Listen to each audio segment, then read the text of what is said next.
जय Shri Ram. I love my India. दोस्तों, मैं एस्ट्रोलॉजर मदन मोहन लखोटिया मेरे यूट्यूब चैनल पर आप सबका एक बार पुनः हार्दिक स्वागत करता हूं। आज बात करेंगे मेष राशि वर्ष 2026। क्यों है लंबे दौर से वैवाहिक जीवन से परेशान? ध्यान से सुनना क्या है मेरा विषय। क्यों है लंबे दौर से मेष राशि के लोग वैवाहिक जीवन से परेशान? मेरे मोबाइल नंबर 9829911500। चंद्र कुंडली के अनुसार जिन लोगों की राशि मेष बनती है, तमाम लोगों को यह वीडियो समर्पित करता हूं। तो अब सवाल यह आता है कि क्यों है लंबे दौर से वैवाहिक जीवन से परेशान? तो क्या दिसंबर 2026 तक वैवाहिक जीवन कैसा रहेगा? क्या इसमें सुधार है या जैसा चल रहा है वैसा ही चलेगा, या तनाव जैसी अवस्था का आभास होता है? इसी पर चर्चा करने के लिए मैं आपके समक्ष हाजिर हुआ हूं। चंद्र कुंडली के अनुसार जिन लोगों की राशि मेष बनती है, तमाम लोगों को यह वीडियो समर्पित करता हूं। आइए विस्तार से चर्चा करते हैं। दोस्तों, जो यह युग चल रहा है, इस युग को कलयुग कहते हैं। यहां पे लोग किसी की सुनते नहीं है, अपनी बात सुनवाते हैं, अपनी बात मनवाते हैं, उसके लिए कुछ भी करना पड़े।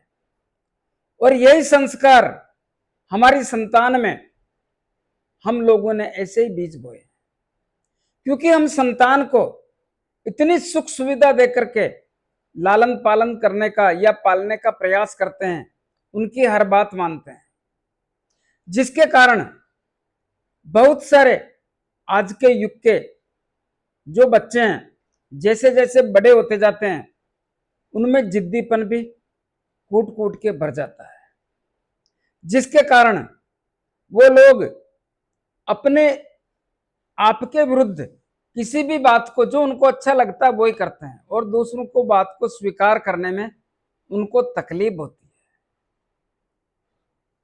वो ये बातें हर सेक्टर पे लागू होती है। आप केवल और केवल माता पिता के साथ नहीं, परिवार के साथ नहीं, सभी जगह लागू होती है। और इसमें उनको रोकना बहुत मुश्किल और असंभव हो जाता है। लेकिन ग्रहों का खेल भी विचित्र है, ये भी अपना पावर दिखाते हैं। दोस्तों, इसमें सबसे ज्यादा महत्वपूर्ण सभी ग्रह महत्वपूर्ण होते हैं। 9 ग्रह है, चंद्रमा भी सबसे छोटा ग्रह, लेकिन वो भी बहुत बड़ी ताकत रखता है। मैं जानता हूं चंद्रमा राशि निर्धारित करते हैं, लेकिन इनका भी बहुत बड़ा महत्व होता है।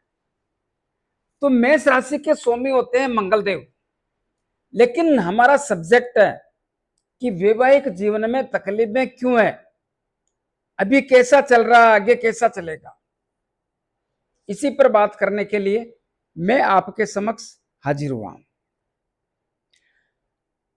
वैवाहिक जीवन में तकलीफ क्यों है?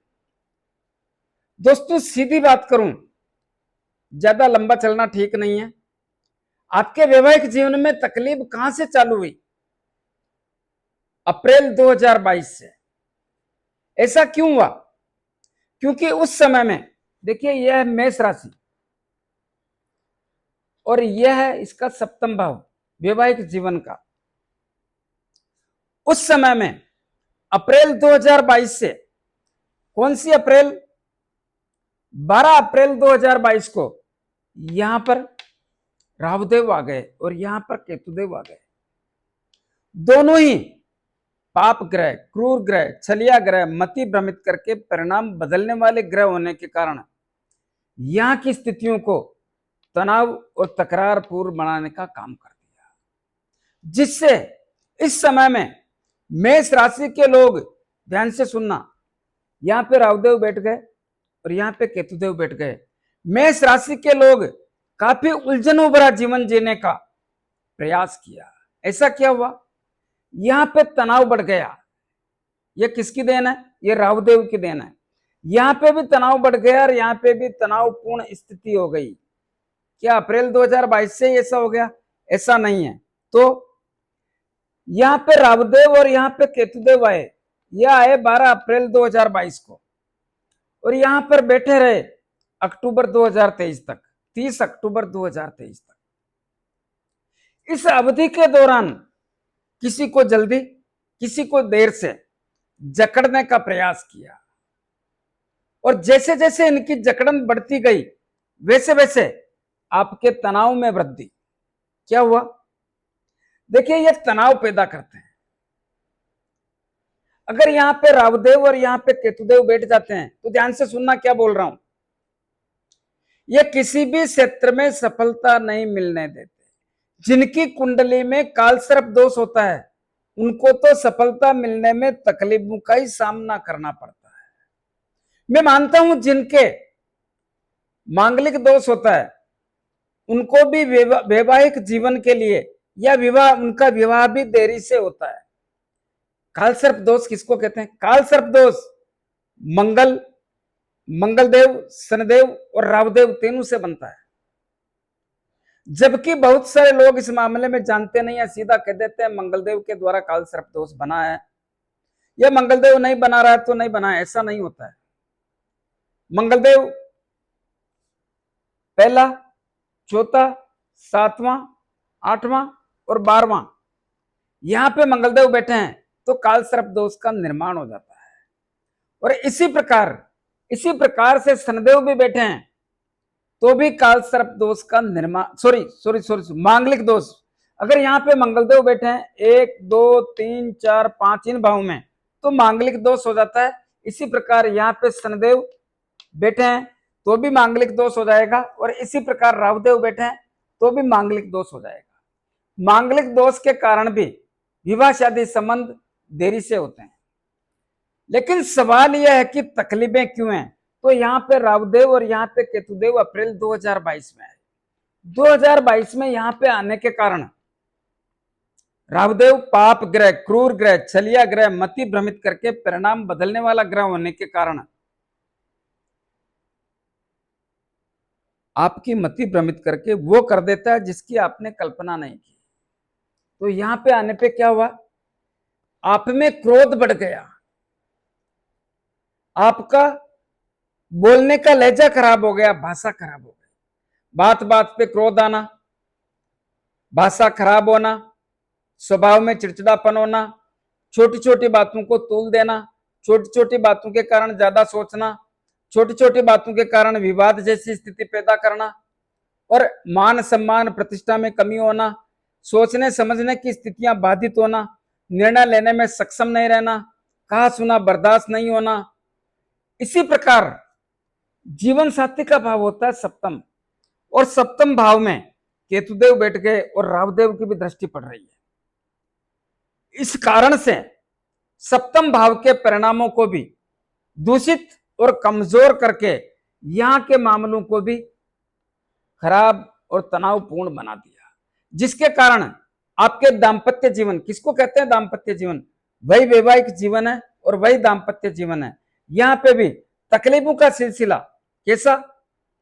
दाम्पत्य जीवन में गतिरोध, छोटी छोटी बातों के कारण जीवन साथी से तनाव और तकरारपूर्ण स्थिति का सामना करना। इस समय में जो यह स्थिति बनी, इस स्थिति के कारण बहुत सारे लोगों के दाम्पत्य जीवन में तनाव और तकरार इस प्रकार बढ़ा, इस प्रकार बना कि वो रोज गति से आगे बढ़ता रहा। जैसे जैसे वो आगे बढ़ता रहा आपके दाम्पत्य जीवन में, संबंधों में तकलीफ और तनाव जैसी स्थितियों का दायरा भी बढ़ता रहा और जैसे जैसे ये बढ़ता रहा वैसे वैसे संबंधों में दूरियां होने के संकेतों का सिम्टम्स मजबूत हो गया जो तो हो गया, लेकिन वास्तव में हकीकत में एक दूसरे से दूर होने का, मतभेद और मनभेद होने का स्थिति का निर्माण हो गया, जिसके कारण बहुत सारे लोग एक दूसरे से दूर हो गए, तनावपूर्ण स्थिति का सामना हो गया और बहुत सारे लोग तो कोर्ट कचहरी में चले गए। मैं जानता हूं इस समय में बहुत सारे लोगों के जीवन साथी का स्वास्थ्य भी खराब हुआ, उस पर भी पैसा खर्च हुआ, बहुत सारे लोग, सीधी बात बोलूं तो बहुत सारे लोग अपने स्वभाव और व्यवहार के कारण इस समय में इन संबंधों में तकलीफों का सिलसिला पैदा कर लिया। यह सब कुछ कब तक रहा? अक्टूबर 2023 तक। फिर क्या हुआ? फिर यहां से रावदेव निकल गए। कहां गए? कुंडली के 12वें भाव में। फिर यहां क्या हुआ? यहां पर अप्रैल 2023 में देवगुरु बृहस्पति आए। आपको मालूम होना चाहिए अप्रैल 2023 में यहां पर देवगुरु बृहस्पति आए, और देवगुरु बृहस्पति और रावदेव साथ बैठे तो गुरु चांडाल दोष भी बना। लेकिन देवगुरु बृहस्पति बहुत बड़े ग्रह होते हैं, फिर भी गुरु चांडाल दोष में फंसने के कारण किसी भी प्रकार का शुभ फल देने में सक्षम नहीं रहे। जैसे रावदेव निकले, देवगुरु बृहस्पति ने इस भाव की और इस भाव की स्थितियां यहाँ पे बैठ गए, और यहाँ पे सप्तम दृष्टि पड़ रही थी, तो यहाँ पे बैठ करके यहाँ पर देखने के कारण दोनों ही भावों की स्थितियों में एक सामंजस्य बनाने का, स्थितियों को काबू में करने का, स्थितियों में तनावपूर्ण बनी हुई थी उसमें मोड़ लाने का, संबंधों को धीरे धीरे जोड़ने का, तनाव और तकरार को कम करके दिशा बदलने का, गतिरोध को खत्म करके नई दिशा में आगे बढ़ाने का सिम्टम्स पैदा किया, जिसके कारण 31 अक्टूबर 2023 से यहां पर देवगुरु बृहस्पति ने बहुत बड़ी भूमिका निभाई। कब तक? अप्रैल 2024 तक। अप्रैल 2024 तक देवगुरु बृहस्पति यहीं बैठे रहे, फिर कुंडली के दूसरे धन के भाव में चले गए। देवगुरु बृहस्पति बहुत कुछ संभाल सकते हैं, बहुत कुछ संभालते भी हैं और बहुत कुछ देते भी हैं, लेकिन पाप ग्रहों का बोलबाला ज्यादा भारी पड़ता है। जैसे ही देवगुरु बृहस्पति यहां पे गए और इस भाव की स्थितियां वापस थोड़ी डगमगाने लगी। क्यों लगी? तो ध्यान से सुने। जनवरी 2023 में शनिदेव भी आपकी कुंडली के एकादश लाभ भाव में अपने ही राशि में चले गए, जो लाभ तो देते हैं लेकिन इनकी भी 3 दृष्टियां पड़ती है। और पहली, जिसको तीसरी दृष्टि बोलते हैं, पहली दृष्टि 1 2 3, यह तीसरी दृष्टि आपकी कुंडली के लग्न भाव पर पड़ने से और मंगलदेव का घर होने से, मेष राशि होने से, और मेष राशि को शनिदेव अपनी शत्रु राशि मानने से यहां की स्थितियों को खराब और कमजोर करने का काम कर दिया। तो क्या हुआ? शनिदेव की नीच राशि होने के कारण शनिदेव, देखिए पाप ग्रह तो है, शनिदेव खतरनाक ग्रह तो है, तो फिर क्या होता है? आपकी मति भ्रमित करके सोचने समझने की स्थिति को बाधित करते हैं।